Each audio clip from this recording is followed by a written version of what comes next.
on self-restraint and continence, there is this law of right thought, right speech, and right action. Everything begins with thought.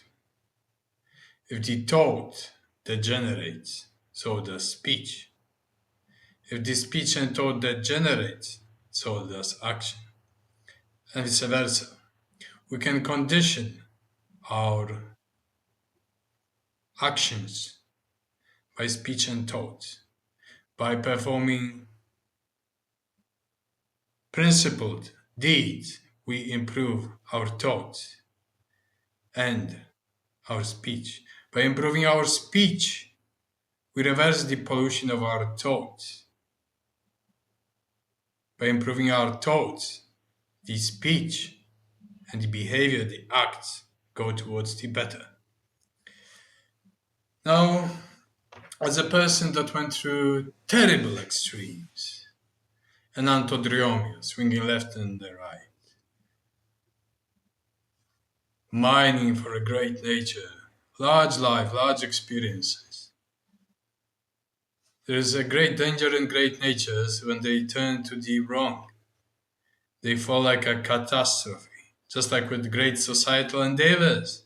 If they turn to the wrong, it ends up in disasters for the rest. Metron, moderation.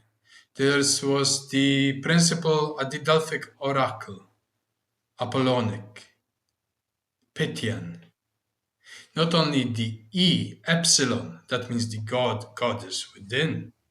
Not only not thyself or know thyself, but everything in moderation, nothing in excess. It didn't mean that you need to be boring. It means that excess and passions destroy you in the long run.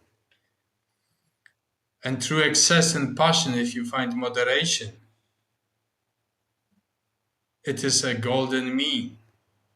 It is not to act every time in the same manner, but to wisely adapt with self-restraint and wisdom towards certain aims and goals.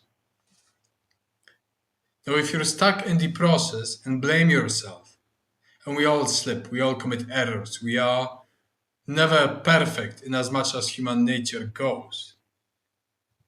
There's one Olympiodor was praised by Iamblichus as a person that was pitched to the highest principles and ethos and virtues, and he stayed same-like on this top-tier level of what it is to be humane. That is praiseworthy. The jumping monkey of the human mind and emotions. There is great effort in disciplining it and restraining yourself in order to act wisely, not according to your whim, instinct, automatism, but according to your intellect and wisdom. Now, when you go into extremes, it is very difficult to find the middle way, but it is possible. If the bestial, tartaric component is awakened and it is dormant in every human being, every human animal, civilization, ethos, principles, virtues, self-reflection, introspection, knowing thyself, thinking about this, philosophizing, reading, great wisdom, correcting yourself on the go. It doesn't mean we don't err. It means that we know that we err. We are not ignorant of our faults, and we attempt heroically to avert them, to repair them, to uproot those weeds that grow into our minds and hearts and souls. Now, to each his own. Meaning everyone has a different way of attaining it, either by reading philosophy, psychotherapy, performative acts, art, physical training, martial combat, as long as it is teaching self-restraint, which lacks in modern world, that spat all forms of swamps, of stupidity, normalized on the heads of everyone else, pulling them into this swamp. And I like to think that through this swamp, from above, the piercing lightning, Savilo, of the divinities are striking her, but they're not falling on a fertile soil, but barren swamp. And earth is a swamp. Humans do what they do. Hells do what they do. Spirits do what they do. The whole socio-political historical framework does what it does. But I don't believe in omnipotence. If there is omnipotence in the universe, it is far removed from mortal affairs, those absconditus. So those forces that are committed to humans, if humans pitch to them, try to fish them out, ennoble them, work on the free potentials that the human being contains in order to elevate that person to a greater nobility, greater strife, greater gigantomachia.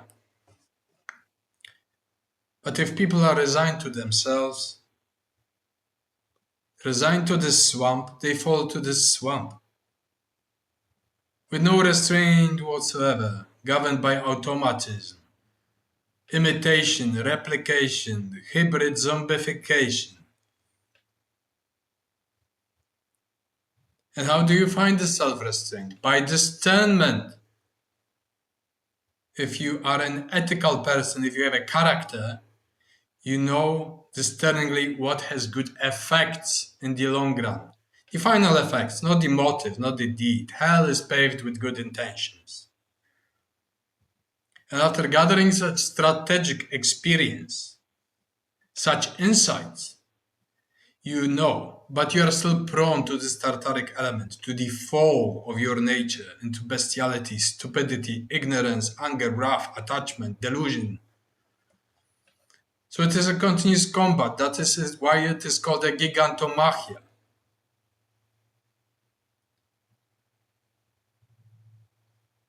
And such strife, when it is recognized, elevates your soul, spirits, and hearts too, your minds. That's why I have an outlook on politics and society that is not based on statistical data, but realpolitik that is grounded in ethos, in aretology, in paideia. And whenever I see what is going on in the politics and societal strata, I go back with the vector towards the ancients to discover what wisdom they had to convey, the classical Greco-Roman writings, for example, the best of the best, the Hindu writings, the Buddhist writings, the jurisprudence of Egyptians, Babylonians, Assyrians, Sumerians. Whatever is preserved, I try to gather, and with this vantage point towards the best of the wisdom of the ancient times, I observe modernity. And this is my final test. Because I have a frame of reference. People without frames of reference are living in the present, forever prisoners of history, of the now. If you have this discernment, and if you know that those ideals are living, they're not some dead books or history, they are living ideas, living spirits, and vaulted in books and scriptures that are left behind. First, you reach for the books to study, to understand, contemplate, meditate, to ritualize.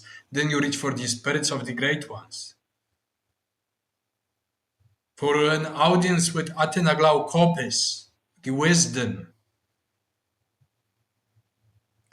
in order to look up, look down. Philosophia divina, philosophia naturalis. And to see what may be done in the modernity with these frames of references, coordinate systems of values, attributes, virtues, knowledge, wisdom, gnosis, And you don't complain about the modern world. You build bridges wherever you may, even through the swamp. But you build them. Despite being slandered, despite being ridiculed, buried in lies, buried in feces and dirt of swine. Because this leaves a monument, a testimony to inspire, and you carry on the Hecatian torch, the flame further. Because there are still people that want to be inspired and build themselves as masters and maestras. Not in order to fund their gabs as some swine, but in order to build themselves up, to contribute something greater to the world, to the society, and to the gods themselves. Thank you.